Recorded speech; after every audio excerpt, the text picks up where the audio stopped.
트럼프 대통령이 한 38일, 39일째 됐을 때 이번 전쟁을 완전히 이겼다. 그래서 우리를 도와준 나라가 누구다라고 또 도와준 나라의 이름을 다 얘기를 했습니다. 여기 이제 안 도와준 나라 이름도 얘기했지만 그런데 이제 이란이 아무래도 이제 그 재건을 해야 되는데 그 재건을 할 때 제 생각으로는 그 미국이 도와줬다고 말하는 그런 나라들이 그러니까 주로 이제 중동 국가들인데 그런 나라들을 동원해 가지고 이란 부흥 사업을 아마 할 거다라는 그런 생각을 합니다. 얘기 나오자마자 일본은 대만 해협으로 일본 군함을 한 척 보냈습니다. 그래서 그 14시간 동안 그 대만 해협을 그 항해를 했는데 바로 이런 식으로 일본은 또 이 꾀를 내는 것 같습니다. 이란 호르무즈 해협에는 미처 못 갔지만은 근데 호르무즈 해협에 못 간 이유를 일본이 미국이 하는 일을 도와주지 않겠다고 그래서 간 것은 아니고 여기서 우리가 이제 심각하게 고려해야 할 거는 일본은 헌법상으로 가기가 곤란합니다. 사실은. 그렇죠. 네. 헌법 바꿔달라고 미국한테 옆으로 요구하는 그런 행동이라고 봅니다. 헌법을 완전히 바꿔놔야지 우리가 갈 수 있다는 그런 식으로. 그러니까 전쟁할 수 있는 국가로 바뀌어야지. 그렇죠. 그걸로 바꿔달라는 그 요청을 간접적으로 미국한테 한 것 아닌가라고 저는 보고 있습니다. 아무튼 간에 이 중동 사태 이후에 이 주한미군의 전략적 의미가 좀 바뀔 수도 있을까요? 어떻게 보세요? 저는 바뀌지 않는다고 봅니다. 바뀌지 않는다는 거 보는 이유는 이란이 최종 목표가 아니라 중국이 최종 목표입니다. 그 중국을 최종 목표로 할 때 주한미군은 미국한테는 미국의 대전략을 위해서 없으면 절대 안 되는 것이죠. 그 최근에 이제 우리나라 신문에 그 적이 전쟁하는 바람에 한국에 있는 사드가 그 중동으로 이전되었다라고 그랬는데 여기 주한미군 사령관이 그런 적 없었다라고 다시 발표를 했습니다. 그래서 한국은 이란보다 미국이 보기에 더 중요한 그러니까 미국이 다른 데서 전쟁을 하기 위해서 한국에 있는 거 막 빼거나 뭐 움직이는 거 그것보다도 한국은 그 나름대로 고유한 또 다른 목적이 있는 그런 동맹이고 그런 군사력으로 보는 것 같습니다. 중국이요 가장 그 많은 투자를 한 무기가 뭐냐면 극초음속 미사일입니다. 네네. 극초음속 미사일을 가지고 뭘 하려고 하냐면 이 소위 제1열도선이라고 하는 게 있잖아요. 일본의 류큐 열도에서부터 쭉 연결돼서 타이완, 필리핀 쭉 이렇게 연결되는 그 섬으로 쭉 연결되는 그 선을 제1열도선이라고 하고 그 서쪽 그러니까 중국의 해안과 그 제1열도선 사이 여기는 누구도 접근하지 못해.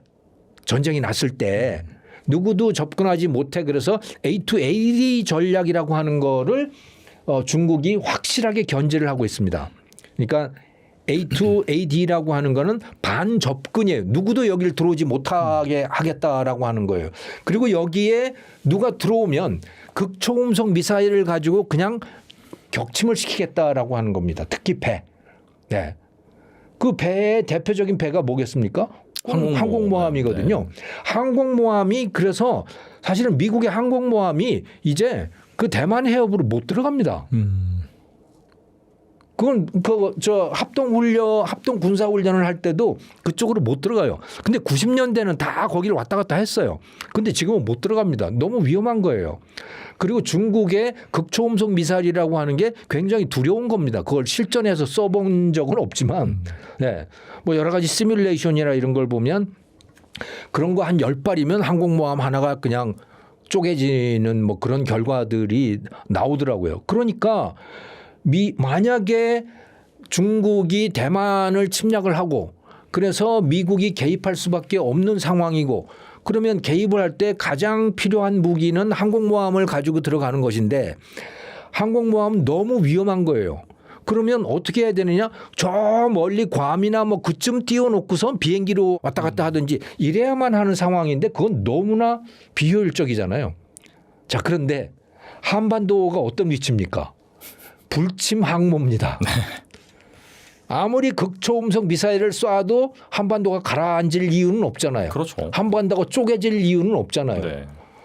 거기에다가 미군 기지를 갖다 둔 거예요. 지금 오산 평택 거기에. 그러면요.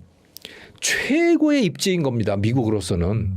중국으로서는 정말 불안한 그 상대가 가장 큰 적대 세력이 바로 코앞에 있는 거고 그런 군사기지를 미국이 포기할 리가 있겠습니까? 포기한다면 말이 안 되는 거죠. 이거는요, 만약에 쿠바에 중국이 미군 기지를 갖다가 뒀다고 생각을 한번 해보십시오.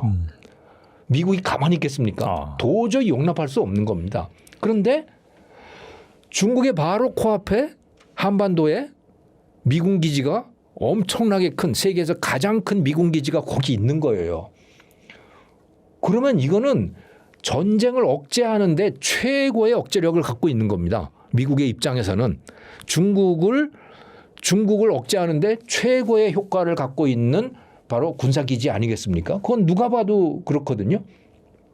그러니까 미국이 이걸 포기할 리 없다는 거예요. 그러니까 미국의 입장에서는 북한을 억제하는 거, 또 북한을 상대하는 거, 그거는 핵 보복 능력 그것만 제외하고는 나머지 다 한국 너희들이 해라. 너희들이 충분히 재래식 무기 가지고는 얼마든지 북한을 압도할 수 있지 않냐. 이건 지금까지 확실한 입장이거든요. 그렇죠. 예. 그러면 주한미군은 뭐냐? 그럼 중국에 대한 세력이에요. 그게 전략적 유연성이라고 하는 거 아니겠습니까? 그렇게 하는데 결정적 역할을 하는 변수, 그들의 무기, 그거는 주한미군, 미군 기지인 겁니다. 네. 그래서 뭐 저는 트럼프 대통령이 한국에게 뭐 돈 좀 더 받아내기 위해서 주한미군 감축, 철수 이런 얘기 할 수 있을 거라고 봐요. 하지만 미군 병사 몇 명 줄이는 건 얼마든지 가능하다. 하지만 군사력, 전체 전투력 이건 절대 줄이지 않을 것이다. 예를 들어 사드 미사일을 배치했잖아요. 중국이 얼마나 거기에 대해서 반발을 했습니까? 그럼에도 불구하고 사드 미사일을 배치했잖아요. 이거는 병력을 늘린 게 아니잖아요. 전투력을 그냥 늘린 거거든요. 저는 그런 식으로 전투력은 계속해서 증강할 거라고 봅니다. 예. 하지만 병력은 좀 줄일 수 있겠죠. 뭐 지상군이 그렇게 중요한 건 아니니까 중국하고 그렇죠. 싸울 때. 네네. 예. 그래서 그런 관점에서 이해해야 되지 않을까? 저는 그렇게 봅니다. 전환 완료보다는 그 2029년에 전환 조건 달성하는 로드맵을 제출했다. 그러니까 그런 계획을 제출했다는 것입니다. 이게 약간 어다르고 아다라서 이런 것들에 대해서 제가 세세하게 정하면 시청자분들이 싫어하시는데 제가 양심상 정확하게 팩트를 전달해 드릴 수밖에 없습니다. 네네. 그래서 달성이 승인됐다 이런 게 아니라 하겠다는 계획을 나왔다. 2029년이다. 제이비와 브랜슨 주한미군 상관이 4월 22일 미 하원 군사위원회 인도태평양 군사태세 청문회에서 발언한 것이고 2029년 회계연도 2분기 한국 기준으로 2029년 1월에서 3월 사이에 이전까지 전환 조건 달성을 위한 로드맵을 국방부에 제출했다. 이 말은 미국이 승인한 건 아니고 한국 정부 동의를 얻은 건 아닌데 일단 군에서 주한미군에서 보기에는 이렇게 된다라는 이야기입니다. 그러면 이게 어떤 의미가 있냐? 주한미군 철수 이야기 이런 것들 나온 게 한 50년, 60년이 된 이야기입니다. 카터 정부 때도 나왔고 이런 건데 문제는 전시작전권 전환과 목표 시점이 한국 기준에서만 계속 나왔거든요. 뭐 옛날에 뭐 노무현 정부, 그다음에 이명박 정부, 뭐 박근혜 정부 이럴 때 뭐 문재인 정부 나왔는데 미국에서 전작권 전환이 언제 될 것인가 말한 게 지금 처음 나온 거예요. 이게 굉장히 의미가 있다. 왜냐하면 지금까지 사실 미국이 전작권 전환에 대해서 소극적으로 왔는데 이번에는 진짜 날짜를 박아버린 첫 번째 사건이라는 게 의미가 있고 그러면 이제 2029년이 지나면 무조건 우리가 전작권이 이전하나요? 요거는 조금 앞으로 봐야 된다. 왜냐하면 말이 좀 이상합니다. 행정을 할 때 뭐 목표 완료, 제출 이렇게 하는데 조건 충족 로드맵이라고 했어요. 그래서 2029년까지 이 조건이 충족되면 전시작전권을 전환하겠습니다. 거꾸로 이야기하면 평가 기준이 충족이 안 되면 안 되겠다. 결국 그 안 할 수 있는 그 약간 백도어를 만들어 놓은 거예요. 이 뒷구멍이라는 예 수칙 같은 걸 만들어 놓은 거예요. 항상 국제정치나 이런 거 이야기할 때 그래서 한다는 거예요, 만다는 거예요. 답답하신 분들이 많은데 대개 이야기 이렇습니다. 그래서 조건에 기반한 전환이기 때문에 2029년까지 전시작전권 전환에 대해서 열심히 노력하자, 기준을 갖추자 이런 이야기를 하고 그리고 이 시기를 생각하면 이재명 대통령 임기가 끝나기 전에 한국 정부한테 전작권을 이양해야겠다. 뭐 이런 식의 정치적인 해석도 있는 것 같아요. 다만 그 한국군 당국은 아까 전에 미군이 2029년 목표를 받은 것과 달리 공식적으로 시점을 정해지지 않고 올해 SCM 한미 안보 협의 회의에서 최종 조율할 전망입니다. 이거는 이제 이제 한국과 미국의 국방장관끼리 회담하는 거예요. 근데 이렇게 전작권 전환되면 어떻게 되냐? 브런슨 사령관이 청문회에서 같은 청문회에서 시야가 서쪽으로 넓어졌다. 그러니까 대중국 억지 능력을 주한미군이 가지는 것이고 전시작전권을 내서 북한 대응이뿐만 아니라 중국 대응을 하겠다라고 시사를 했는데 대놓고 중국을 억제하겠다 이렇게 말은 못하고 서쪽을 보겠다. 그러니까 평택 기준으로 서쪽이 중국 바다 건너거든요. 그걸로 좀 돌려서 말했습니다. 그럼 이제 주한미군 임무가 한반도 방어 중심에서 인도태평양 작전, 그다음에 그 뭐 중국에 대한 억지 이런 것이 좀 되는 것이죠. 또 미국이 인도태평양 전략에서 한국을 후방 군수기지로 재편하려는 움직임이 있다라는 얘기가 있습니다. 미군 장비를 한국에서 정비, 보급하는 구조가 본격화될 경우 K방산에는 기회가 될 수 있지만은 동시에 한국이 주요 표적이 될 수 있다는 우려도 나오고 있는데 이러한 변화 속에서 한반도의 전략적 위치는 어떻게 달라질까요? 지금보다 더 중요해진다는 것이 결론입니다. 브론슨 사령관 지금 청문회 한 거랑 내용이 계속되는데 이때 또 무슨 말을 한다면 하원에서 청문회에서 한국이 리저널 서스테이먼트 허브, 그러니까 권역 지속 지원 거점으로 활용하겠다고 이야기했습니다. 쉽게 말해서 MRO 정비, 그러니까 미군의 무기 체계랑 설비에 대해서 정비를 할 수 있는 허브가 한국이 될 것이다라고 이야기를 한 건데, 지금까지 그럼 MRO 이야기를 제가 작년에 좀 했다가 요새 좀 덜해서 다시 복습을 하자면 메인터넌스 리페어 오버홀이라 해서 무기 체계라든가 비행기, 탱크, 함성 같은 게 쓰다가 중간에 정비를 하거나 아예 완전 분해해가지고 다시 검사를 해가지고 다시 재조립하고 이런 것들을 한국에서 하는데, 지금까지 한국은 이제 F-15, F-16C, C-130, UH-60, CH-47 등 항공기 정비를 좀 했어요. 주일미군에 있는 항공기를 한국의 대한항공 기지 김해 테크센터에 가가지고 정비를 하고 그랬는데, 여기서 재작년부터는 이제 선박 MRO가 나와가지고 하고 있고, 패트리어트 포대라든가 스트라이커 장갑차, 드론까지 한국에서 이제 정비를 하고 MRO를 할 수 있지 않겠는가, 이런 것들이 지금 여러 가지 이야기 돼 있어요. 그럼 이제 수혜기업은 지금까지 MRO로 시장에 뛰어드는 하나오션, HD 현대중공, 대한항공들이 될 수 있겠고, 한국 방위업체가 세계 최고 수준이라고 이미 같은 청문회에서 브론슨 사령관이 언급했어요. 그다음에 한국의 방위사업체들한테 미군의 무기 정비를 맡길 가능성이 매우 커졌다.